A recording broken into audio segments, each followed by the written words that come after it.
సామెతల గ్రంథము 29వ అధ్యాయము. ఎన్నిసార్లు గద్దించినను లోబడని వాడు మరి తిరుగు లేకుండా హఠాత్తుగా నాశనమగును. నీతిమంతుడు ప్రబలినప్పుడు ప్రజలు సంతోషింతురు, దుష్టుడు ఏలునప్పుడు ప్రజలు నిట్టూర్పులు విడుతురు. జ్ఞానమును ప్రేమించువాడు తన తండ్రిని సంతోషపరచును, వేశ్యలతో సాంగత్యము చేయువాడు అతని ఆస్తిని పాడు చేయును. న్యాయము జరిగించుట వలన రాజు దేశమునకు క్షేమము కలుగజేయును, లంచములు పుచ్చుకొనివాడు దేశమును పాడు చేయును. తన పొరుగు వానితో ఇచ్చకములాడువాడు వాని పట్టుకొనుటకు వలవేయువాడు. దుష్టుని మార్గమున బోనులు ఉంచబడును, నీతిమంతుడు సంతోషగానములు చేయును. నీతిమంతుడు బేదల కొరకు న్యాయము విచారించును, దుష్టుడు జ్ఞానము వివేచింపడు. అపహాసకులు పట్టణము తల్లడెల చేయుదురు, జ్ఞానులు కోపము చల్లార్చెదరు. జ్ఞాని మూఢునితో వాదించున్నప్పుడు వాడు ఊరకుండక రేగుచుండును. నరహంతకులు నిర్దోషులను ద్వేషించుదురు, అట్టివారు యథార్థవంతుల ప్రాణము తీయజూతురు. బుద్ధిహీనుడు తన కోపమంతా కనుపర్చును, జ్ఞానము గలవాడు కోపము అణుచుకొని దానిని చూపకుండును.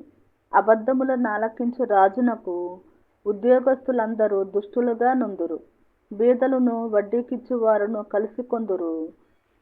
ఉభయులకు వెలుగునిచ్చువాడు యెహోవాయే. ఏ రాజు దరిద్రులకు సత్యముగా న్యాయము తీర్చునో ఆ రాజు సింహాసనము నిత్యముగా స్థిరపరచబడును.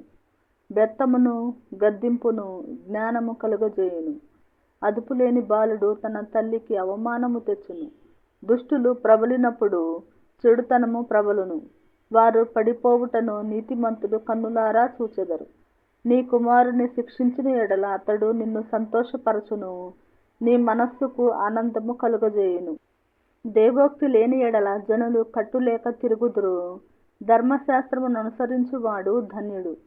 దాసుడు వాగ్దండన చేత గుణపడడు, తాత్పర్యము తెలుసుకొన్నను వాడు లోబడడు. ఆతురపడి మాటలాడు వాని చూచితివా, వానికంటే మూర్ఖుడు సులువుగా గుణపడును. ఒకడు తన దాసుని చిన్నప్పటి నుండి గారాబముగా పెంచిన ఎడల తుదిని వాడు కుమారుడిగా ఎంచబడును. కోపిష్ఠుడు కలహము రేపును, ముంగోపి అధికమైన దుష్క్రియలు చేయును.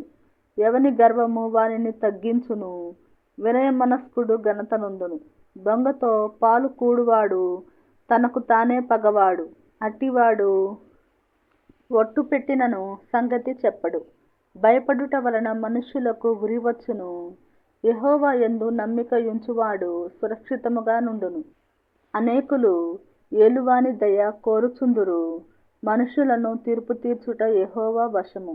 దుర్మార్గుడు నీతిమంతులకు హేయుడు, యథార్థవర్తనుడు భక్తిహీనునికి హేయుడు.